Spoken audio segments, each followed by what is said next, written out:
Let's hear it for me. Crank her up.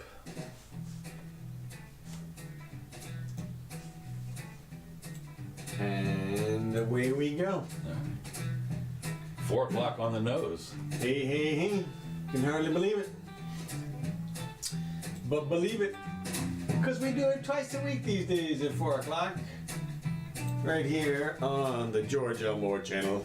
Hey, Gene. He comes right up there. We are live. We're live. Confirmation. We do this on Sundays and Wednesdays. Glad you could join us. Today is the 30th of December, end of the year. And Last show of the year, that's for sure. well, you never know. Yeah, right. You never know. Something might happen tomorrow. That's right. But one thing you need to remind people, of course, is those, if you don't get to listen to the whole show, you post it on YouTube with the timestamps. Yes, I do. So that you can, as we go through all of this stuff here. That's right. Super easy way. I love YouTube has a great little click-through system. Yeah. So you can just click right ahead to the one that interests you. We'll try and put some tantalizing notes in there, about it'll be clickbait. Right. No, it's... So anyway, here we are, Jimmy Doan Show, and Sunday. Yes. And as usual, we're having our fall weather today. It's supposed to be 80. Oh, it's awful. It's terrible, and no rain. It's supposed to be like that all week. At night, it drops down to 68. Brr. Yeah, right. Whew. I tell you, got to put them blankets on, boy. A couple things that I just want to mention before we get into the meat of the show. Okay, the shutdown continues. The shutdown. And I noticed Trump did finally try to brand it the Schumer shutdown. Oh yeah. Well, not only that, then of course there's a big hoorah about the fact that Nancy Pelosi is vacationing in Hawaii. Trump has decided to hang out at the White House instead of going to play golf at Mar-a-Lago. So anyway, who knows? It's all... You mean for the shutdown time or whatever, they vacation. Right. Oh, okay. Yeah, so whatever. And the other thing that is very interesting, and you all need to know about this, for those of us who missed the first one, 50 years ago, Woodstock. Oh, yeah. It's coming back. And for those of you who missed it, it's apparently same place, same time, same date, whatever exactly. Same bands. Well, I don't know about that. I know that, what's his name, who dead, isn't going to be there. I mean, Janis Joplin and Jimmy, what's his name? Hendrix. Hendrix, yeah, and Joe Cocker. Right. He's not going to be there, but, those are some of the names. But anyway, I guess they're going to have another lineup, for the kids today. And the other thing is that the Mega Millions, the New Year's Day drawing, I think it must be Tuesday. Okay.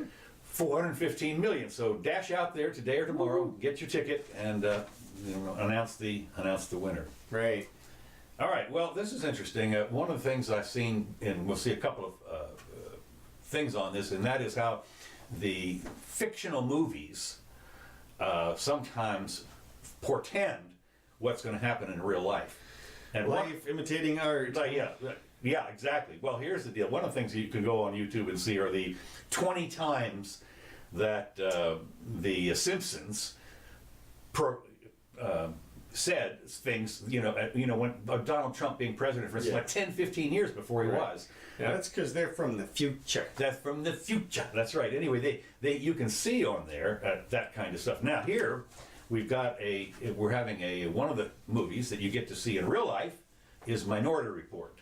Okay. Minority Report is the, Top Gun guy, what's his name? Tom Cruise. Tom Cruise. And what they do is they have this arena, this thing where they can tell if people are going to be bad. Maybe bad or predict good. future They predict future crime and interdict it before it happens. So Denmark has decided to take this to the next level. They're using an algorithm to dole out welfare. Denmark. Denmark, that's right. Transport us to Denmark. Nice historical. Okay, good. All right, good. Well, anyway, so artificial intelligence and machine learning may promise vast social benefits in governance. And however, without regulation, they could damage democracy, whatever that means. I don't know. So you're going to have artificial intelligence, but it's going to be regulated by not artificial intelligence. Okay. Algorithms are especially useful in welfare states where benefits can be delivered more efficiently. For example, Denmark is beginning to use algorithms to make its welfare state more efficient. But the municipality of Gladsaxe, or whatever it is experimenting. And what they do is they try and identify children who are at risk, allowing authorities to target the flag families for early intervention and help. Well, forced removals, of course, is for their own benefit. For their own. That's right, for their own good. Specially designed algorithms, and what it does is it uses all the information already collected. You know, the people give up when they go to school and that kind of stuff to figure out if they're at risk. From the Danish government's perspective, this is what's interesting.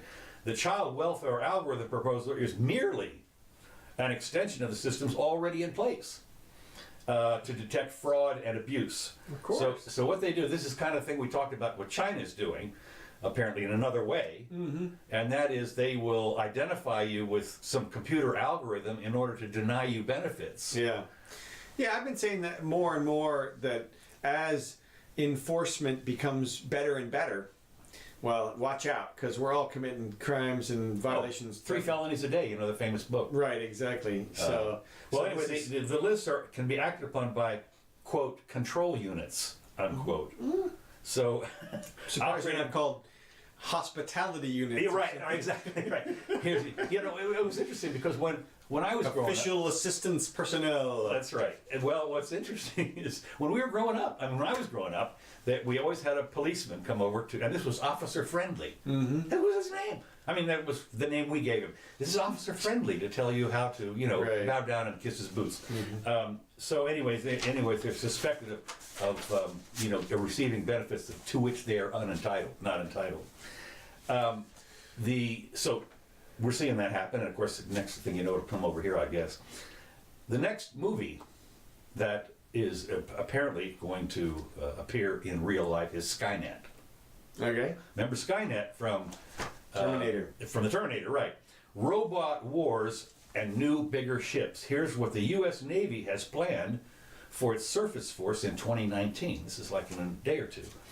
The focus for Boxall, which is the guy's name, he's the, I don't know if that's the guy that's Navy guy or whatever. They're going to get more sensors and weapons into the battle space, distributed and networked so that a smaller number of larger warships can act on command and control. Yeah, I think his name's Blofeld.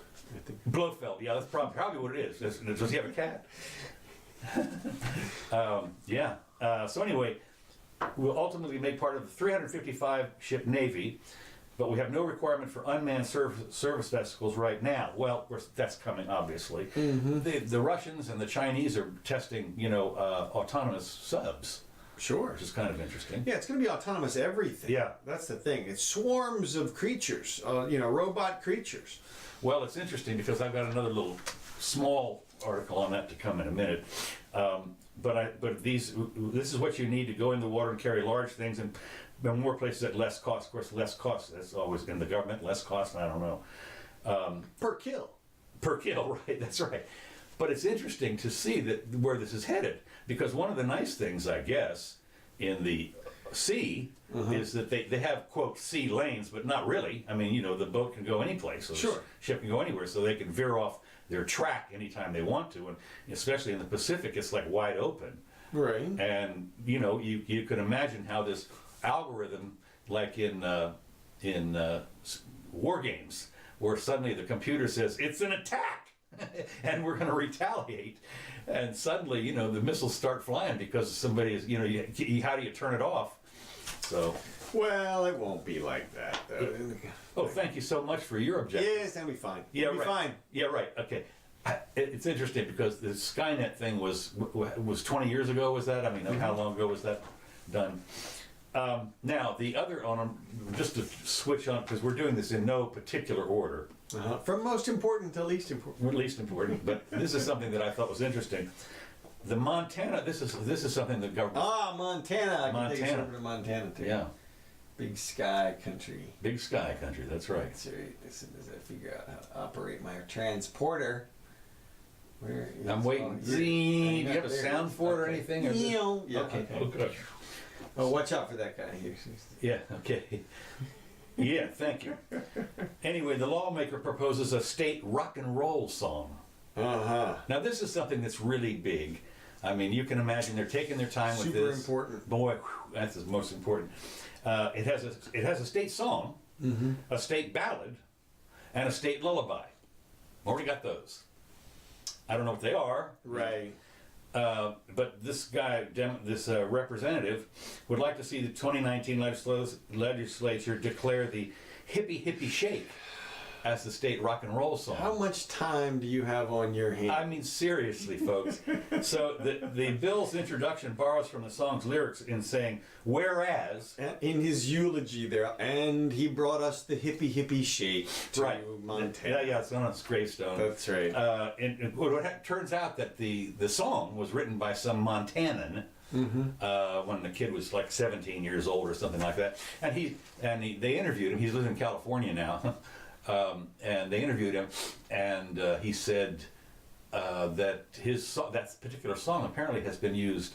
I mean, he gets royalties from that thing a lot. The Beatles even, recorded it. I mean, so with your copyright, you get paid every time it's used. And whereas Montanans shake it to the left and shake it to the right and do everything with all of their might.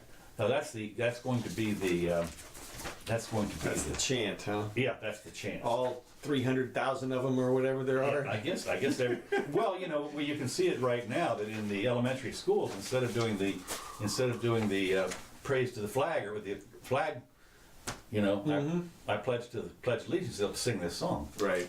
And there's more than 1 million Montanans. That's barely. There's like 1.3 million or something. Is that I didn't look it up, but yeah, barely. I'm guessing. I was thinking about Wyoming, which is like 600,000. But Yeah, same thing with New Mexico. It's like nobody. I mean, half the population lives in Albuquerque. yeah, Salt Lake City. Well, that's Utah. not in New Mexico, but Right. Well, I'm just Utah. That's right. the same thing. Yeah, right. They're all there. A little interesting tidbit about Salt Lake City. Why are the roads downtown different from others that are so wide? They're like 50, 60 feet wide, 70 feet wide. Because when they first got there, you had to be able to use, when you had 4 horses dragging they're all abreast, like in the Roman races or whatever, the arena, you had to be able to make a U-turn. So the road was wide enough to make a U-turn with 4 horses going around, so they had to make sure that, okay, whatever. So that's one of the reasons. Interesting. Because Fascinating. And well, it's interesting because one of the things you don't see that is in Europe where the roads are barely... Well, they're all 2 horses wide. You know that, right? What? Yeah, that's all of the roads in Europe, and the reason we have like the tunnels and stuff, they're all made 2 horses wide so that the Romans could get I there. did not know that. Yeah. I did not know that. I thought maybe 2 horses wide so they could pass each other. No. No, To okay. drag some armaments around. That makes sense. Yeah. Makes sense. So the next item has to do with, we're still in the shutdown, of course, but here in a day or two, they're going to have to elect Nancy, the Speaker of the House. Nancy's in, yeah. Well, pretty much, and the reason is, it's interesting. They had a couple of the people that ran that got elected. Of the 48 new Democrats to the House, a lot of them ran on a thing, I'm not voting for Nancy. Okay. Turns out, Good luck with that. good luck with that, right. Apparently she got to him and said, She's a badass. oh yeah, no, totally. I mean, she got him, eyeball to eyeball, said, what, do you want to be on the silverware committee? Do you want to be on the silverware Yeah, committee exactly. for the, what you'll do is you'll get to choose the silverware for some dinner. That's your right. own dinner. Or would you That's like to right. be on the judicial committee or something? Right. Something.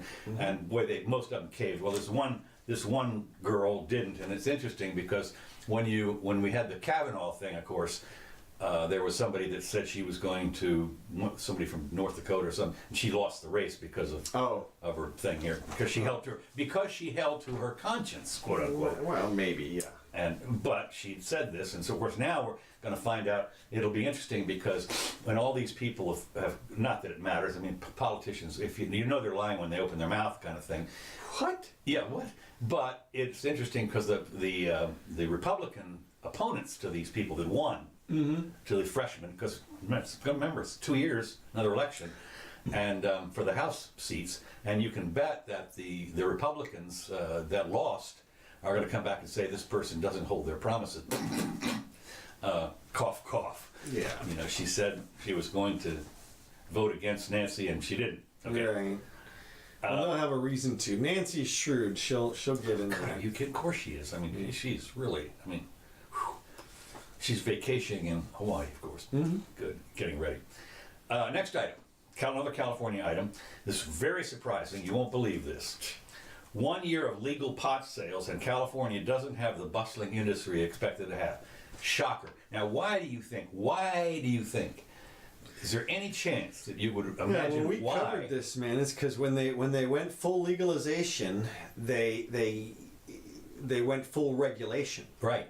and they wiped out half of their market. Yeah. Literally half of their market. Well, what's happened apparently, the municipalities, so several municipalities have said, well, we're not going to have any pot shops in our town, and they can get away with that. It's kind of hard to believe, but I mean, you know, because as you know, in order to open up any kind of a store, doesn't matter even a lemonade stand on the street, you have to get a permit. Yeah. So, you know, they can keep you out of there. So they've been stunted by complex regulations, high taxes, and decisions by most cities to ban pot shops. So it's interesting. A lot of court fights, and one of the guys That last one sounds like an excuse. I think it's the former two. which is Well, the two you just said, which is high taxes and regulation. right. And I mean, that's what's driving it out. The cities, you know, if it were the city's decision to ban that was cutting down the market, that wouldn't be cutting down the market so much. I mean, because the city, I would imagine. I mean, there's going to be. Well, it might be a thing to the police force, because then, you know, there's going to be illegal cannabis sales in the town, and you can arrest people. Well, yeah, Yes. but it puts them all at risk and danger, and for Yeah. no reason. Yeah. I mean, they don't want to be busting smokers, you know. You say that, but you know, worse. You can I don't think they- try and have a cigarette in an airplane these days. Yeah, well, and I mean, they're going to do whatever their job is, but there's there's a level of enforcement where even the police don't want to get involved when it just becomes so obvious that whatever the quote unquote crime is not a crime. And then that's where you get the real resistance as well. Because Well, it's interesting you should say that, because we've seen, now this is anecdotal, I know, but we've seen where, you know, the guy that they strangled to death for selling loosies outside of the... Well, and that's exactly right. And you look at that, and so what happened there was somebody finally decided to enforce something that was not being enforced. Right. Obviously, he wouldn't have been there selling stuff if, I mean, I doubt that was his first day out there. Oh, yeah, no question. So he's been out there for a while. The cops have been looking the other way because he's selling freaking loosies. And so, but then this one cop decides, you know, forget it. I'm going to do my job, whatever it is. I'm charged with going to enforce it. I'm going to go get the guy, and that's what I'm going to do. And then the guy fights back because the more justifiable the action is that is considered to be a crime, the more the citizen will fight against the law enforcement. Okay. So, like, if somebody's committing murder and they get surrounded by the cops or whatever, they're going to give up for the most part. I mean, it's like they know they did something that's wrong. Most people, when they know they're doing something wrong, they give up right away. But if they're doing something like innocuous, exactly, harmless, then they're gonna resist. Yeah. And I mean, jaywalking, for instance, they have a thing here where at the University of Florida, which I'm going to talk about in a minute. During lunchtime, thousands of kids walk across a street, you know, to get to the lunch places that are on the other side of the street. And the cops every once in a while just hang out there and hand out, you know, jaywalking tickets because they didn't cross with the light at the light place and so forth. Right. God, you know, what do you... Well, And it's of course, anybody that's here, they're saying it's for your own safety, but anybody who lives here for more than about 10 minutes knows that at lunchtime you crawl through that space at 1 mile an hour. I mean, oh, right, yeah. You mean if you're driving? if you're driving, right? Right. Yeah. So, but they get them anyway. So it's interesting. So anyway, once we've said is they're snuffing out their source of revenue. Interestingly, I mean, if you keep the idea, of course, is to keep the taxes right to where people don't complain, Right. You know, right to that level where I say, okay, I can handle this that. looks like what happened was, of course, California had gone back and forth with this a few times. The higher ups got involved, looked around at Colorado and the other states that were making some cash, and they're Right. like, "Hey, we can do that." In Yeah. Florida, which we have the super regulated system down here, Yeah. so it hasn't affected the market at all, I'm sure. So It's going to be they haven't really fully implemented it yet here in Florida either. no, that's true too. They still got some ways. All the regulations, they take a whole lot of time to take effect, and the only people apparently that are going to be able to do it are rich people that can stand to go through the system. I mean, it's Seems that way at yeah, this point. It but- does seem that way. So speaking of the University of Florida, Aha! I'll take us to Gainesville. okay, To good old Gainesville. Aha!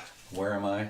Okay, you are in a safe space Oh, because that's what this story's about, right? okay, yeah, So if you look there, you've got some books and some pillows and Okay, a yeah. little sort of tent, and I guess some friendly images up there on the wall there. yeah, And I've got this. I'm at one of the springs here, and if you look up here above me, you'll see this great warning that's down in the springs, and I'll show it to the group here. This you see every once in a while, or actually, if you go to the right spot in the springs, it'll tell you, don't go any further. is that right? Oh yeah. Why? There's a picture of death on here because it's so dangerous there. What's dangerous about the spring? This is for cave diving. Oh, okay, right, It's, yeah, it's yeah, at yeah. the cave entrances. Yeah, because it is interesting. Well, there have been some notable. Oh yeah, super instructor people all the time. and they know all the rules. And National Geographic Right. film guys just go down there and unbelievable, die. yeah, unbelievable. So, it's called culling the herd. Well, So anyway, last week the Young Americans for Freedom chapter on our campus here filed a federal lawsuit against the school after the students say that their First and 14th Amendment rights were violated. What happened is what you do here at the University of Florida is you have to appeal when you have a speaker. It has to be approved usually by the student senate or the student representatives. It has to you have to appeal to those guys to say, we're going to have this thing, we want to reserve this time, this building, and so forth. And usually they say, yeah, okay, fine. But it has to do with the funding. Apparently, after Dinesh D'Souza was here, who's a conservative speaker, they changed the rules because they didn't really want to have any more. It does appear that they really didn't want to have any more conservative speakers. Now, when the white supremacist guy showed up here, they basically didn't allow him to speak. There was they were all panicky. It cost like an extra, couple of $1 million for law enforcement. Spencer was his name, I think. And because they basically shouted him down, even though he sort of had the way to go, but they had big police presence. I mean, they had the highway patrol, the feds, the local police, the campus, all here, to make sure that you just went in this one little way. And just unbelievable, because this guy was going to, murder, whatever it was. And it turns out that, of course, there were some problems. But not serious. The basic thing, though, has to do with this funding. And people don't know this. Most campuses have a student activity fee. And you can use that the student senate, or the ruling senators, whatever, can figure out who gets the money, the honoraria, as they say. You have a speaker come here, and they charge, like Ben Shapiro was here, I got $20,000 or something. So they figure out, on a case-by-case basis, who gets the loot. And they have the two different classes of whether you get the loot or not. Some are automatic, and some are not automatic. Well, it turns out the YAF, the Young Americans for Freedom, are not automatic ones. Right. They have to appeal every time, and they get turned down. Right. So they've now filed in federal court saying this is a federal problem here. Yeah. So they apparently they are not objective criteria to determine what speakers come on or not. I mean, how can there be? They just deem that this guy, it wouldn't be good for the student. We're going to deny it. Well, okay, so my read of this is a little different.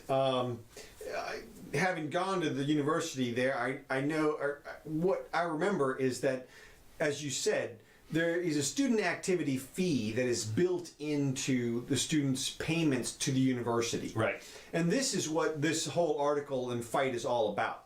It turns out, I mean, what's happened is this university has gotten so big and powerful. They collect so much money that the student government has like a $50 million budget. Wow. It's huge. It's ridiculous. Okay. I did not know that. And that all comes from the students. Okay. Now I could be off by a factor of 10. It could be 5 million. Okay. But it's a bunch. It is. It's huge dollars. And what happens is the students, it's so much money that they have no idea what to do with it all, okay? So they establish this category of, if you're a club, we're just gonna give you like some money. Like you're just gonna get it because we have so much money. So just do whatever you want with it. And so what you do is you have to apply to get that status. And usually it has to do with the number of members that you have. Okay, now this Young Americans for Freedom group, I think, is a spin-off of the Libertarian Society, or that might be the Young Americans for Liberty or something like that. Okay. They're a tiny group, and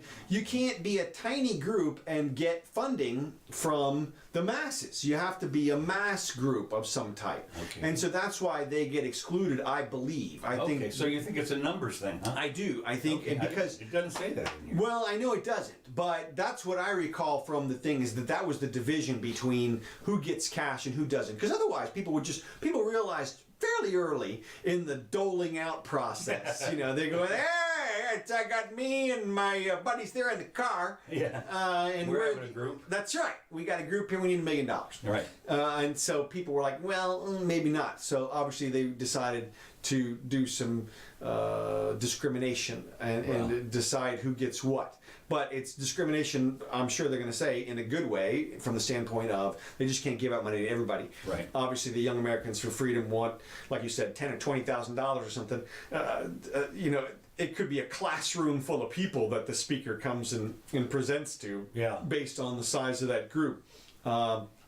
Whereas I'm sure that conservative fraternities, or if there are any. I don't know if there are. I don't know if there are either, but I'll bet you there are. There's 35 fraternities or something over there. There's got to be a few, and I'll bet you they get equivalent funding to the other similarly sized fraternities.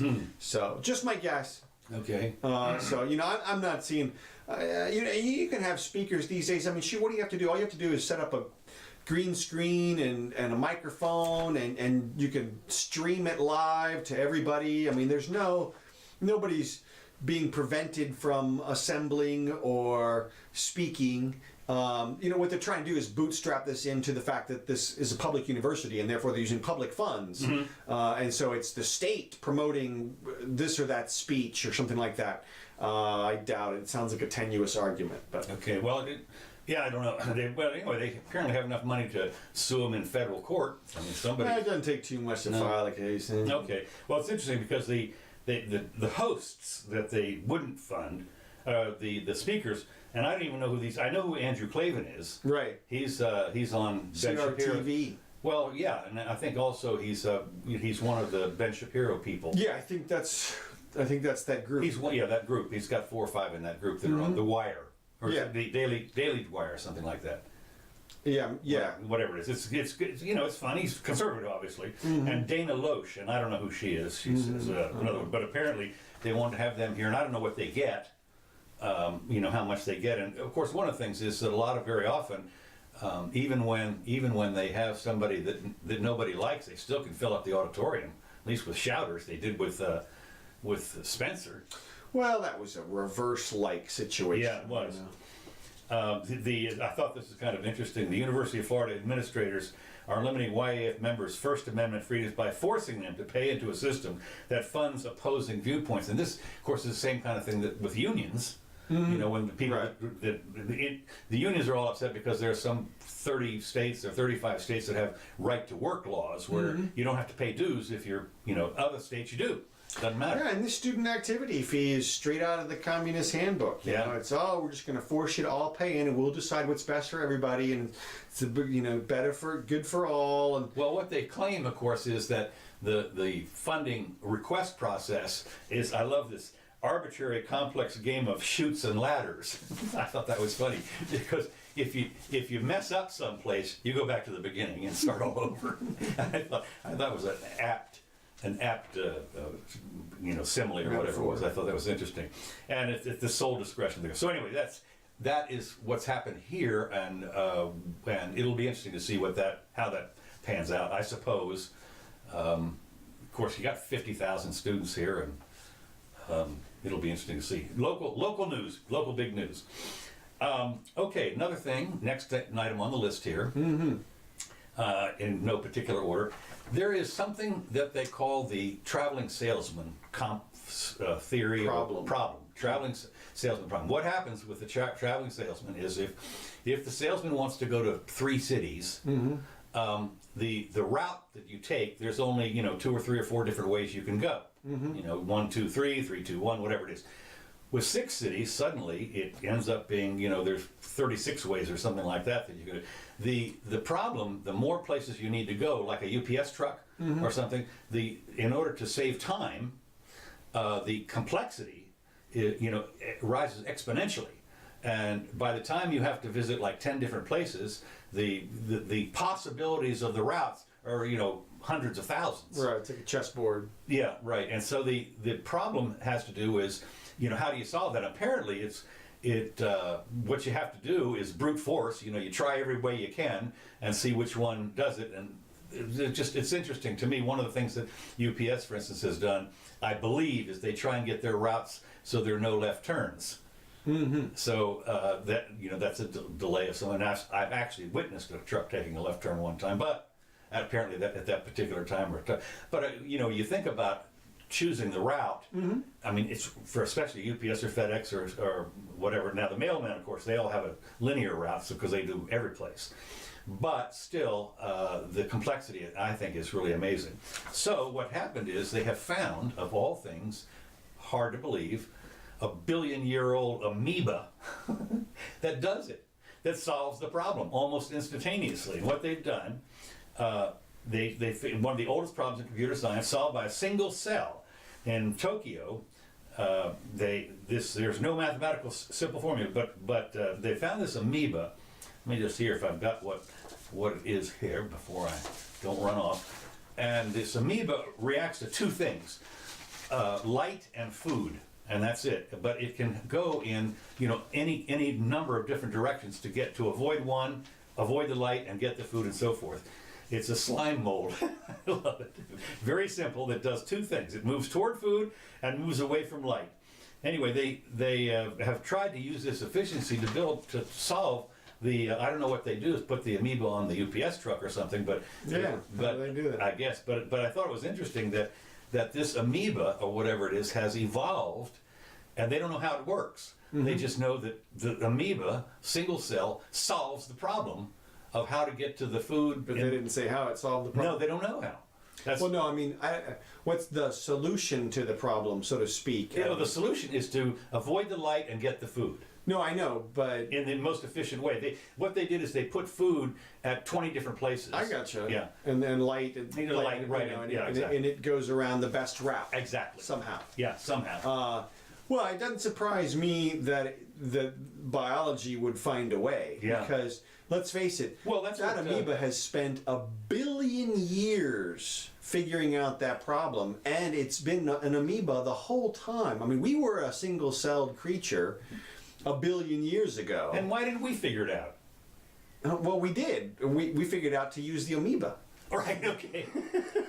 Okay, it's like what's his name said in the dinosaur movie. You know, nature will find a way. That's it. Well, and if so, well then we'll use nature. Yeah. But this is another example of, I mean, why I think biodiversity is so important. I mean, you think about, people always talk about how, oh, we're at the top of the evolutionary chain or whatever. Well, so is every other creature that's alive right now. Yeah. Every other single creature that's alive is at the same frothy level as we are in terms of having survived the last several billion years. Right.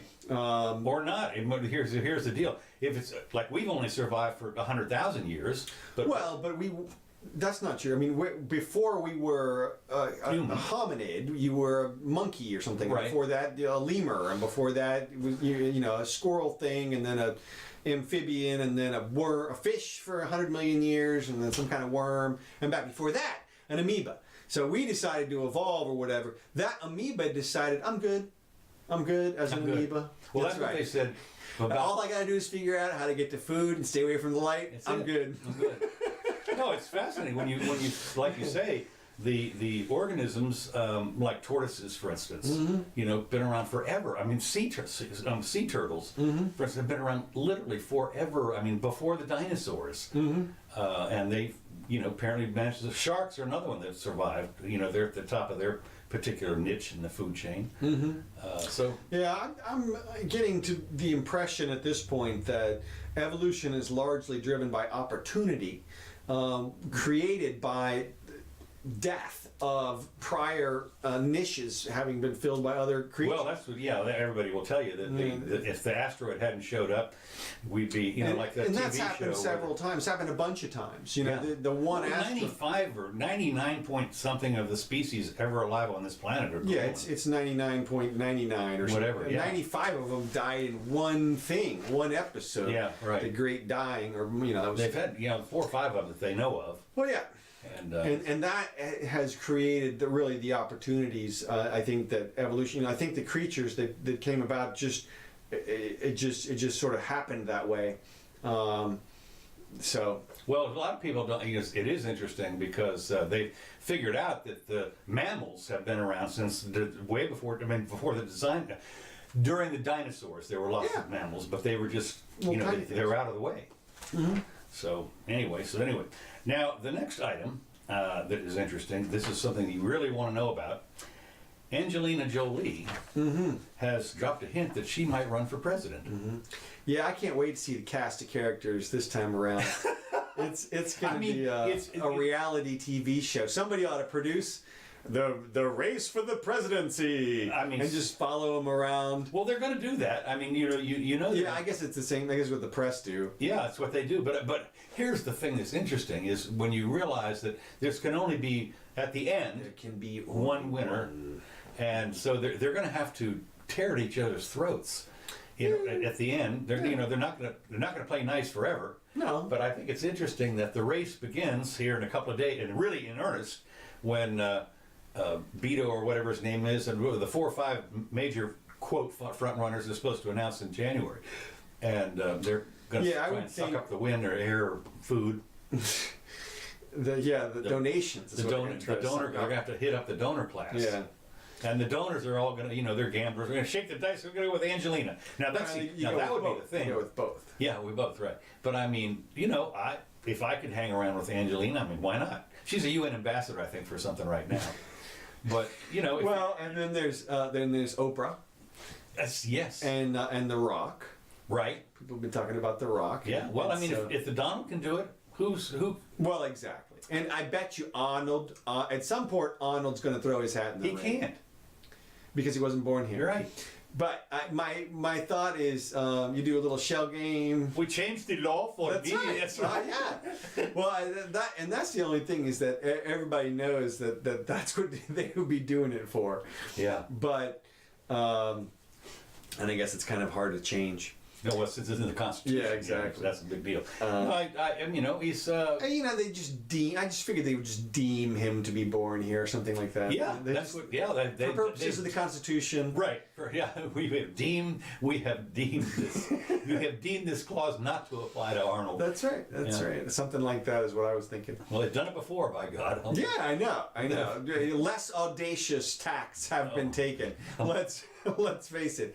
I tell you the truth, it was pretty audacious as far as I'm concerned. But the one that I always tell people about is Lawton Childs. Oh, right. Yeah. And they have a school named after him now. He's so famous. And he was here in Florida. He was walking Lawton. He walked all over Florida. And, it's like the girl with the tennis shoes. The tennis shoes in Washington State. Yeah, they got pictures of his boots hanging up around town. Yeah, right. I mean, see, unbelievable. So anyway, but what he did, he stood up there.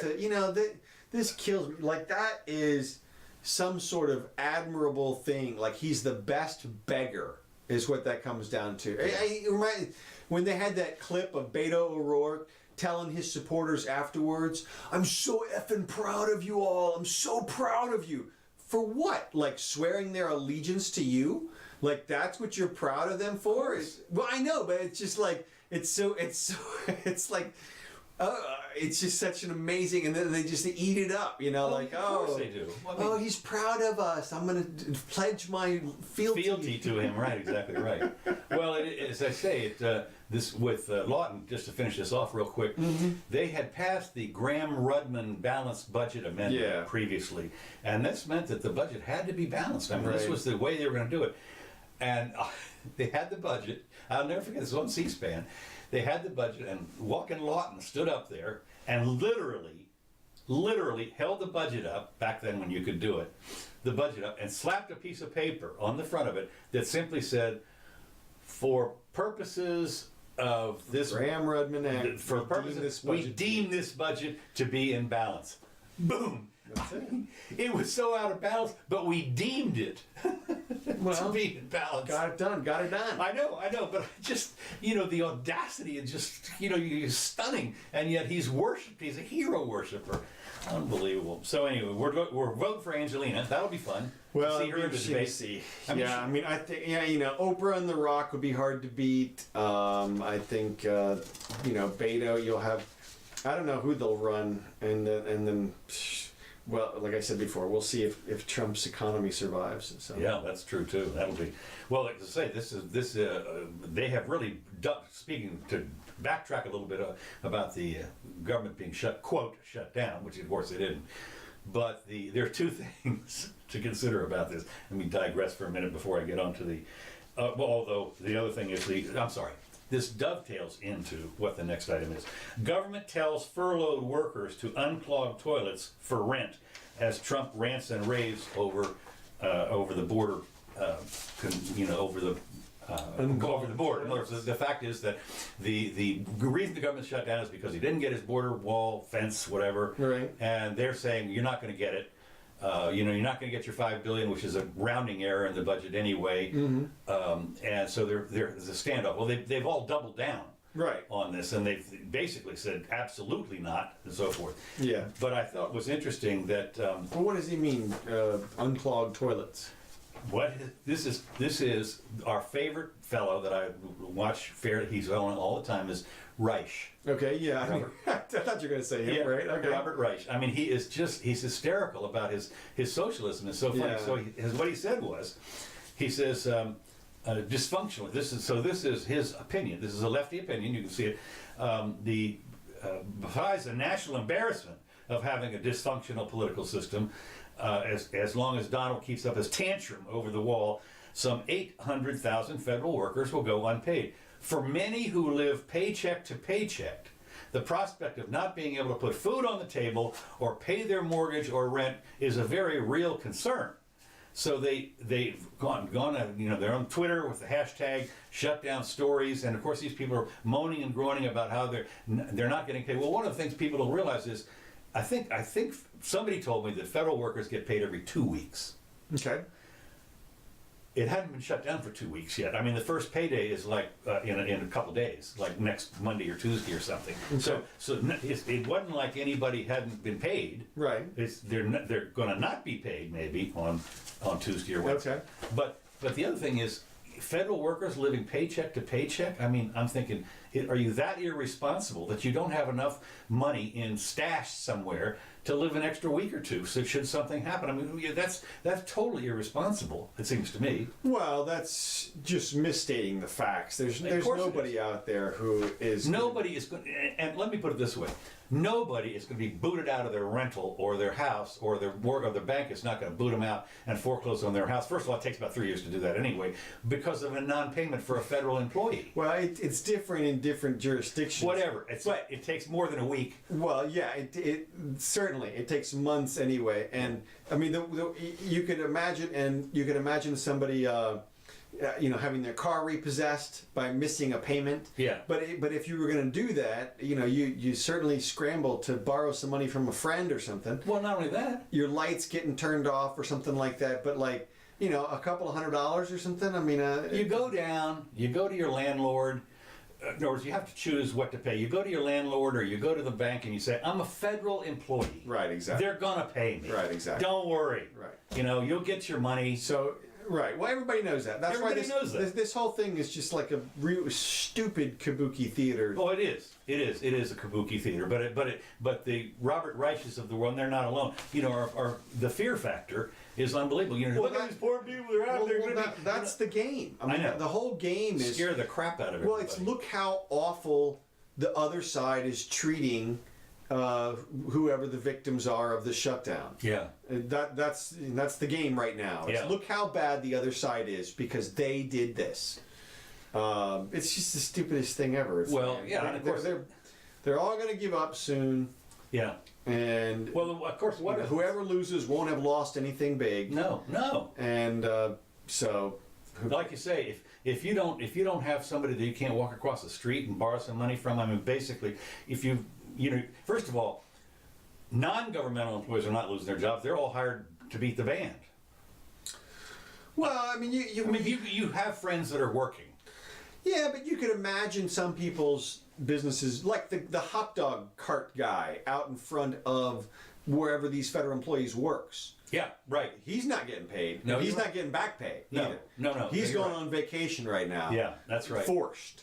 And there are some people like that. Okay, move your cart, buddy. Right, that's right. Go to where the employees go to where the other 3/4 of the employees are. Well, but of course, there's somebody else's cart's there. Yeah, that's true. So there are some casualties. Yeah, but all in all, this is one of little dumb little card. This is like it's like the fight over Planned Parenthood or something. You know, like, oh, we're gonna make a big stink about it, and everybody's gonna get up there and jump and down and say this is the worst thing ever.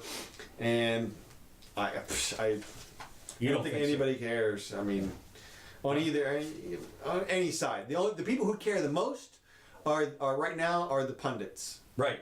Yeah, no, that's right. Both of them are screaming bloody murder. They are totally. But the other side is ruining the country and democracy for the world. You listen to Rachel Maddow or some of these other people. They are, or the Slate people or whatever. It's the end of the world for all these people. And it's a similar thing. You hear. I continue to see these stories, and I was going to get into at some point some of the top, since it's the end of the year thing, some of the top things of 2018. Oh, right, yeah. And one of mine, which is like the biggest bust story of 2018, is the downfall of Trump. And what you continually hear is stuff like, he's on suicide watch at this point, obviously. He's already signed his resignation, and he's just negotiating with Pence for a pardon at this point. And obviously he's distraught in public, and he's on meds. And, he can't hold it together except for the few minutes they put him in front of the screen. And it's just any day now.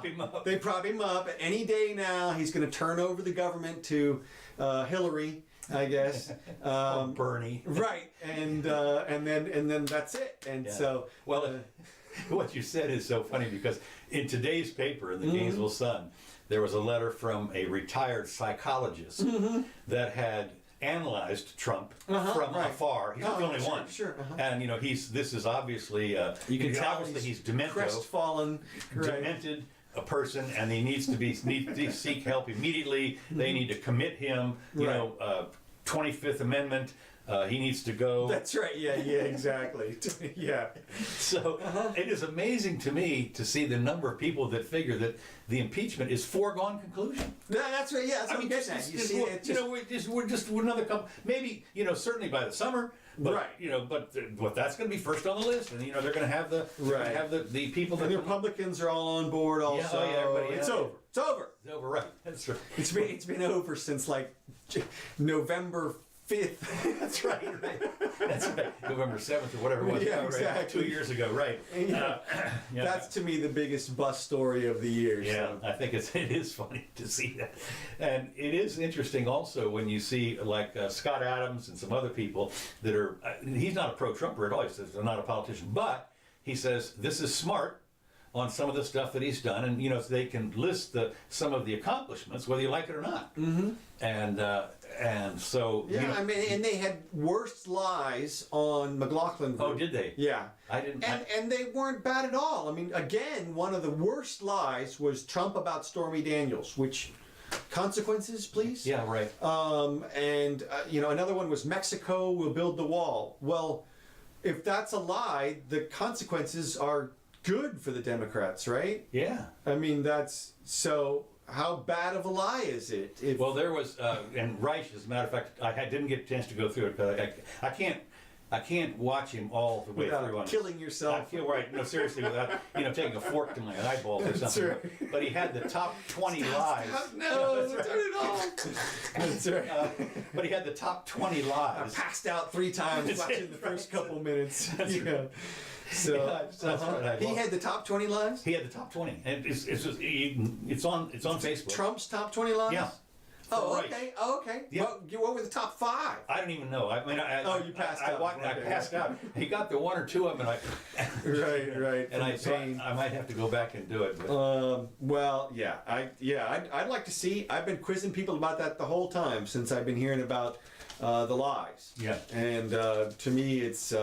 Well, as he says, of course, a lot of it is the wall. Of course, I've done this before, but about building the wall and Mexico's going to pay for it. I mean, it's not a lie yet. I mean, not yet. I mean, seriously. No. I remember when I said that Obama wasn't going to make it through his. When he first was elected, I said he's not going to make it through, and I had set time and date and everything for when he was going to be out of office. Mm-hmm. Of course, I was totally wrong. I mean, you didn't want to listen to me. I would never have believed it. So anyway, so moving on. This is interesting to me. What you got? China's African debt trap. Beijing prepares to seize Kenya's port of Mombasa. One of the things. Really? Yeah. Now wait a minute. It gets better. This is one of the things that I find interesting. If we have a saying that you take the Queen's shilling, you do the Queen's bidding. Uh-huh. So what happened is Kenya took some money, some ducats. They took some ducats, right? Some yuan. That's right, from the Chinese. Uh-huh. And Nairobi fails to repay a massive debt on shady loan for underperforming railway. Now, what they had done is they had borrowed money. Shady. They had borrowed money. Now, what happened was, I mean, to me, the Chinese were smart. First of all, it's not like Kenya has a big army that they can stand up against the Chinese. Yeah, okay, exactly. That's number one. So they can walk in there and take it over if they want to. But it reminds me a little bit of the local used car dealers here we've got in town that are just used cars, and they'll sell you something for $100 a down, no credit required, nothing. Right. Just let me know what your home address is. Right. Exactly. And, they sell that car 9 different times. You say your home address, and they turn to their repo man. Got that? You got that. Right. Just put it on your calendar. Okay? That's it. 2 months. As soon. So anyway, apparently they've loaned him money for this railway, and it was just wildly, obviously couldn't be done. That's right. Oh, you're going to pay us back with the rail revenues. Huh? Yeah, exactly. Yeah, exactly.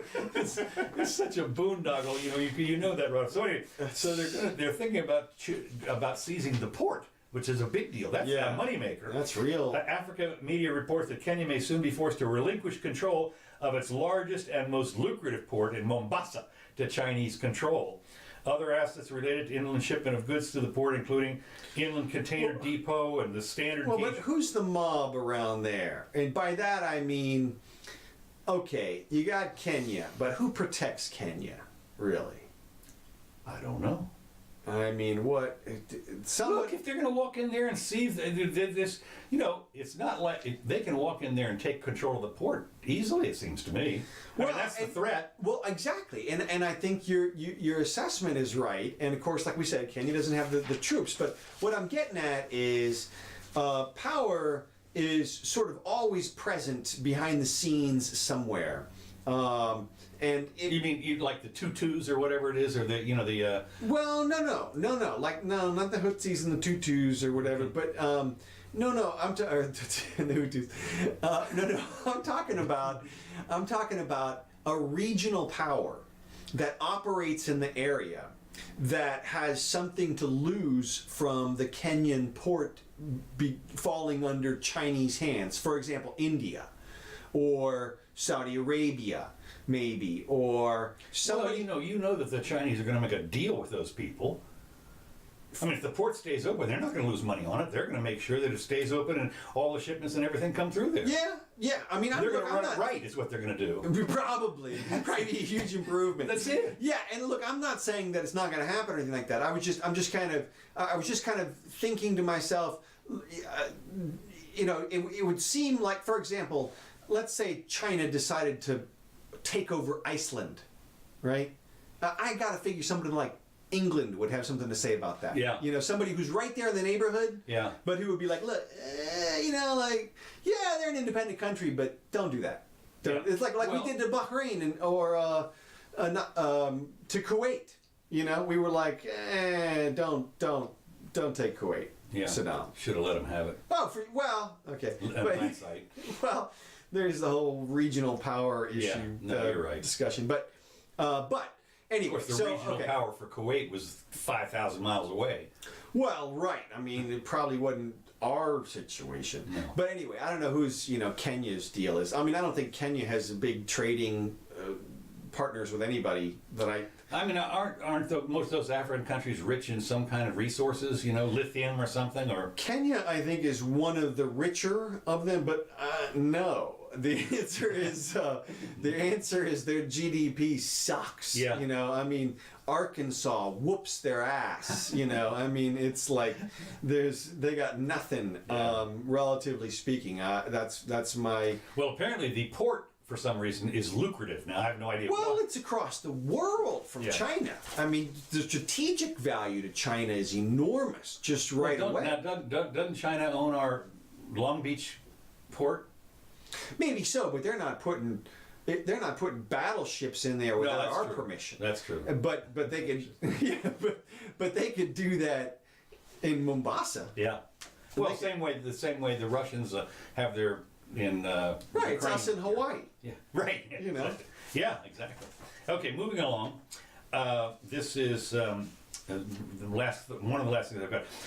This has to do with another country that is on the ropes. Cuba plans more austerity. Cuba. Watch us. Take us to Cuba here. Watch us. Cuba. Oh, there we go. Kablamo! Oh, thank you so much. Cash-strapped Cuba plans fresh austerity measures that will pressure the sluggish bureaucracy to tighten its belt and cut red tape to address weak growth, falling export earnings, and rising debt. Mm-hmm. It's been hit by economic collapse as after they lost Russia, or the Soviet Union, of course, it was back then, and they lost the ability to sell their sugar to Russia. The Papa that has overseen has been, of all people, Venezuela, as their surrogate father or whatever it is. Well, of course, Venezuela's like deep doo-doo. I mean, they can't support anybody. Yeah. And so now, of course, the chain is falling. Fractures. So the 2019 plan is adjustment to current realities. We cannot spend more than we earn, says the economy minister. And state-run companies account for and control most of the economic activity, including finances and foreign trade, through a planned economy. And so they're coming up as they go down the toilet and they say, gee willikers, we can't survive on spending more than we're taking in. And you're thinking, I think that if you went over to Office Depot and got your little ledger book out, just start to fill that out and you'll see, right, 10 minutes you can see what the problem is. Right. So, this is, I don't know what the result is going to be. I mean, what happens when Cuba goes bankrupt? I don't know. I mean, who have they borrowed money from? Not from us.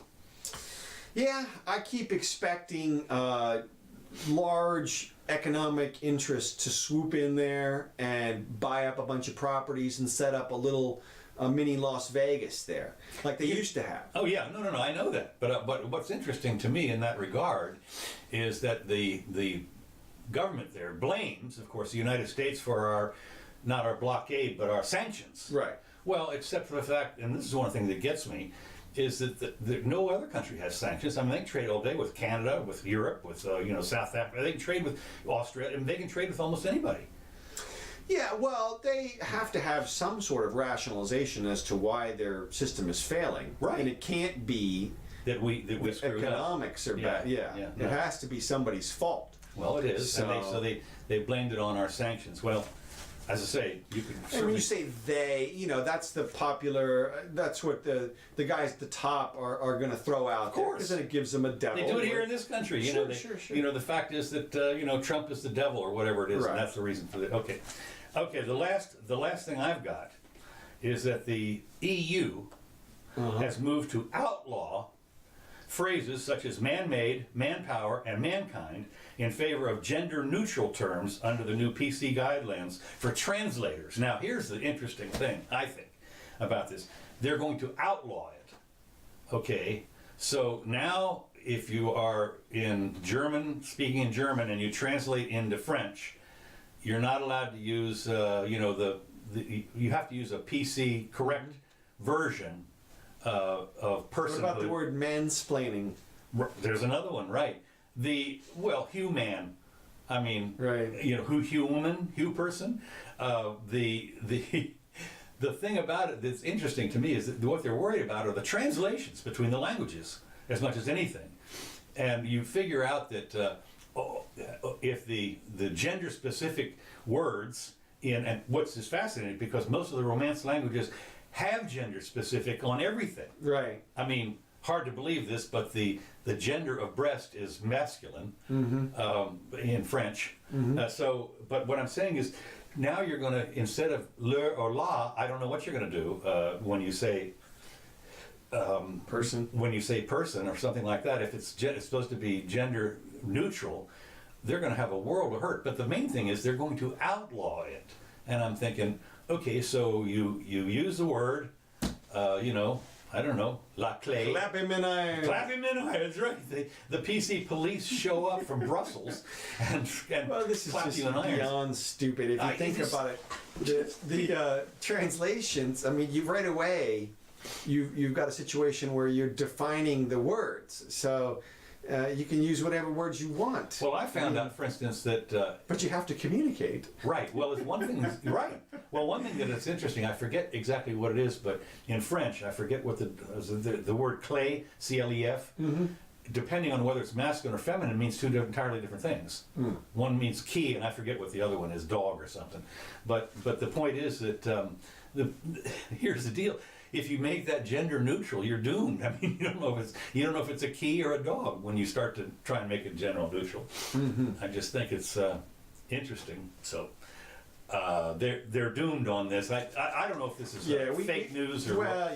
We keep waiting for the pendulum to sort of go back the other way and people to. It's got to. I mean, the simple fact is you can't have a quote territory with it's bad enough in the Los Angeles school system where they speak 100 different languages. But that's in LA, so you can move out. But I mean, in Europe, you've got major languages all over the place. That I mean, if you happen to be Dutch, you automatically know about 4 languages, right? Because you're right there. Yeah. But if you're from southern Spain or from Barcelona, you speak that version of Spanish, and then where else you're doomed. I don't know. Right. Well, it'll be interesting to see how that particular stuff pans out. I think the most wide-reaching account of that still is in Canada, where they have made it illegal to misrepresent or misrefer to somebody as a different gender, and you see this right. backlash in these professors and comedians, who have apparently crossed the line, Right. having to fight legal cases. Mike Ward was one; he was the comedian, but we'll see. I mean, it's still going both directions. There was that case where somebody was talking about. I wish I could remember, but this woman was talking about how in some official dialogue that they were going to tell the boys that it's okay for boys menstruate as well. Right. And They have periods. right, exactly. Yeah. So I got that right. I got a period of bust your balls or something. No, but the other thing is, one of the things you get to see on YouTube, and of course this is anecdotal, but there was a trans on YouTube that got called by the wrong pronoun and went nuts. I mean, went totally nuts. Anecdotal. Yeah. Anecdotal. Well, I've got something which you brought up actually, which I'm going to go ahead and play the music for the fun of it, and that is the New Jersey gun exchange. Oh my God, that's right. I mean, now, Okay, now this is what this is for everybody. If you haven't you seen can't even do that. Yeah, It's water. Squirt, squirt. So here's what happened. Ostensibly, the city decided to do a toy gun buyback for the kids. Mm-hmm.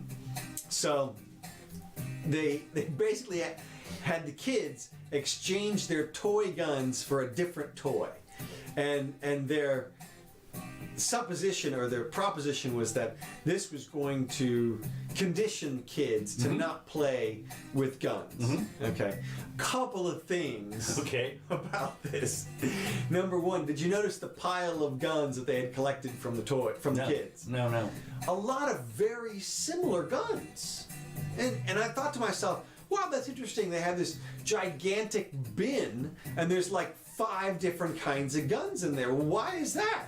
Well, what happened is a toy manufacturer agreed to give a bunch of the kids guns so that they could trade them in. Uh-huh. So, from my perspective, this seems like a very entrepreneurial toy gun manufacturer who went to a city and said, look, we want to have a gun giveaway, a gun buyback, but first we need you to buy all these toy guns from us so that we can give them to the kids so that they can You swap mean them. other toys? No. Somebody brought a bunch of toy guns to the gun buyback giveaway to give to the kids for their 30-second walk over to the bin where they exchanged that gun that they just got. The brand new gun they just got for the secondary toy. Okay, right. So, but what I'm getting at is, first you're going to condition the kids. You're going to give them all guns. You're going to bring all of these kids in who don't even have guns, obviously, and you're going to give them toy guns first of all, and then 30 seconds later you're going to take that gun away from them and give them something else.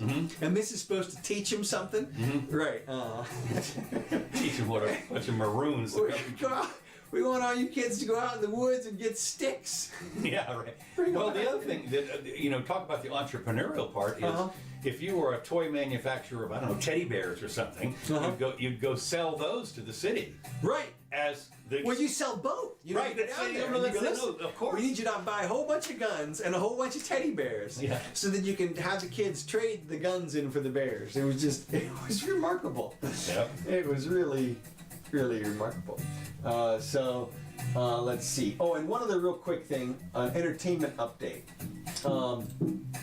And that is, did you see Kevin Spacey? Yes. Posted a video which I thought was remarkable. So do you know the saga behind Kevin Spacey's situation? Yeah, I mean he's being charged with pedophilia or something, or Well, okay, yeah, he's being charged with sexual assault on an 18-year-old who was at a bar or something like that. Okay. Apparently put his hand down his pants or something like that. Okay. But he basically came into view during the whole #MeToo movement because there were several different allegations by different actors Right. throughout his career. right. So he's disappeared. He was gone from House of Cards, Right. award-winning show. Right. Fantastic actor, ridiculous. Right. Oh yeah, no question. And Usual he posts a 3-minute video of him in character as Frank, the guy from House of Cards, talking about how A, he's guilty, B, you love him for it, and B, you want him back. And C, you want him back. Yeah, and C, you want him, and A. Yeah, the new alphabet is A, B, B. That's right. So this craziness, though, is that if he's really facing a criminal case, you don't do this. I mean, he looks perfectly guilty. Now, I know he gets to stand behind his character, but they get to use it anyway. They get to bring it out and say... He didn't even have a mustache or anything. I mean, nothing. Not the Clark Kent glasses. No, I mean, no. It was bizarre because you think to yourself, well, what is it? Is that an advertise? Is he trying to gin up interest in his character again to get the public to call and write in to bring him back to the House of Cards? Or is he coming back to House of Cards? It only makes sense if he's actually already coming back to House of Cards for some reason. Who the hell's going to watch it? I would, personally. You like the show? Yeah. I've never watched it. It's a little slow. It's super good, but Well, it's you figured. I mean, he's a great actor. Well, and not only that, it's not just him. I mean, the girl is fantastic, and I mean the supporting cast is spectacular. Everything is great. Like I said, it's a little slow. It moves slowly, but it's super dramatic and really paints this. You think about that I used to think about the daytime soap operas. And because they were like 30 minutes or something, and you could come in just about anywhere, and they would fill you in on the backstory from 2 weeks ago. Right. I had a friend who had a schedule where she would watch on Mondays and Thursdays. I think those were the big dramatic days. Okay. On Monday they resolve the cliffhanger that they leave you with on Friday. Okay. And then they build the story up all week. They have a reveal on Thursday of some type, and then Friday they do again just a setup again. To keep you hooked for the weekend. Oh my God! But I mean, House of Cards. The way they released it, I guess it was on Netflix, was all the seasons at once, so you could binge the heck out of it, which you kind of need to do because otherwise then it really goes too slow. Okay. But it was a great show. It's too bad that it's gone, but it's interesting that somebody would think of putting this video out there. I'm not sure who, but I just wanted to throw it out there. I don't know. I mean, I like Kevin and all the but as his attorney, dude, what are you doing? Shut up! Shut up! Right, exactly. Shut up! Shut the hell up! So anyway, we're over time. So thank you for staying with us. that is pretty For much those of you, it.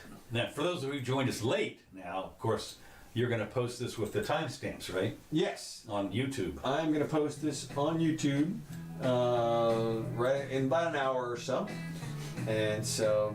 You can find it there. It'll be at Jimmy Doan. It's also on your Twitter account. And then of course you can go to curtiselmore.com and find all the links there. This is Matt's Blues by Kevin MacLeod. Earlier you heard Cold Funk and Whiskey on the Mississippi. And a couple of nice tracks we have there. So I am Counselor Curtis. This is the Jimmy Doan Show. We'll be back at 4 o'clock on Wednesday in the new year. I guess we forgot to do awards or a segment about the new year, predictions or anything. But Well, we can do that next time. there we go. Yeah, we'll have some predictions because we'll be in it. I mean, some of the stuff will be over. Yep. All right. Well, hey, thanks everybody. We'll see you soon.